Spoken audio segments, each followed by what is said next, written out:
நண்பர்களுக்கு வணக்கம். தினம் ஒரு தாவரத்தில் இன்று சோலனம் சிசிம்பிரிஃபோலியம், ஸ்டிக்கி நைட் ஷேடுன்னு சொல்லுவாங்க, லிச்சி டமாட்டோன்னு சொல்லக்கூடிய முள்ளு கத்திரி. நண்பர்களே, நீங்கள் பார்த்துக்கிட்டு இருக்கு இந்த முள்ளு கத்திரி செடி. இந்த செடி பார்க்குறதுக்கு இதோட இலை அமைப்பு பார்த்துட்டிங்கன்னா கண்டங்கத்திரிக்காயோட செடி மாதிரி இருக்கும். ஆனால் இதோட காய் பார்த்தீங்கன்னா சொடக்கு தக்காளி பார்த்துருப்பீங்க. அந்த சொடக்கு தக்காளியோட காய் மாதிரி மேல்புறம் ஒரு கவர் இருக்கும், அதுக்கு உள்ளே காய் இருக்கும். இந்த இதனோட காய்கள் பார்த்தீங்கன்னா பழுத்ததும் சிவப்பு கலர் ஆயிரும்.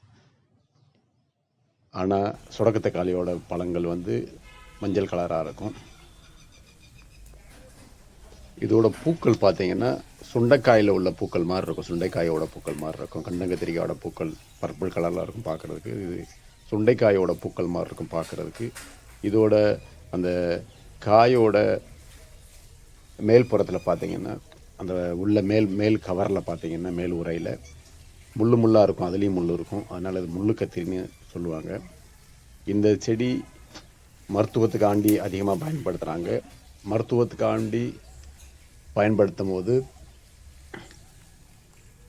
ஆராய்ச்சி கூடங்களில் தான் இதை அதிகமாக பயன்படுத்துகிறாங்க. மருந்துகள் தயாரிக்க செய்யும் தொழிற்சாலைகளில் தான் இதை பயன்படுத்துகிறாங்க. மூட்டு வலின்னு சொல்லக்கூடிய ஆர்த்தரைட்டிஸ்க்கு இதிலேருந்து மருந்து எடுக்கிறாங்க.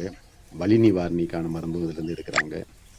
அதுபோல் வயிற்றுப்போக்கு, உயர் ரத்த அழுத்தத்தை சரி பண்ணுறதுக்கும் இதிலேருந்து மருந்து எடுக்கிறாங்க.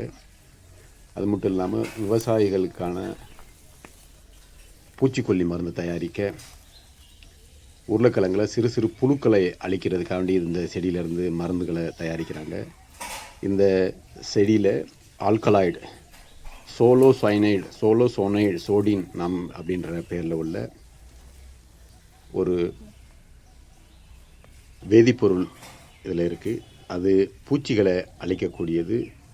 அதனால் இந்த சோலோசோடைன் உள்ள இந்த செடியிலிருந்து பூச்சிக்கொல்லிகளை தயாரிக்கிறாங்க.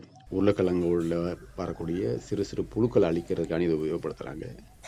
நேரடியாக இந்த இலை, செடி, காய்களை மருத்துவத்துக்காண்டி எடுத்துக்கிறக்கூடாது.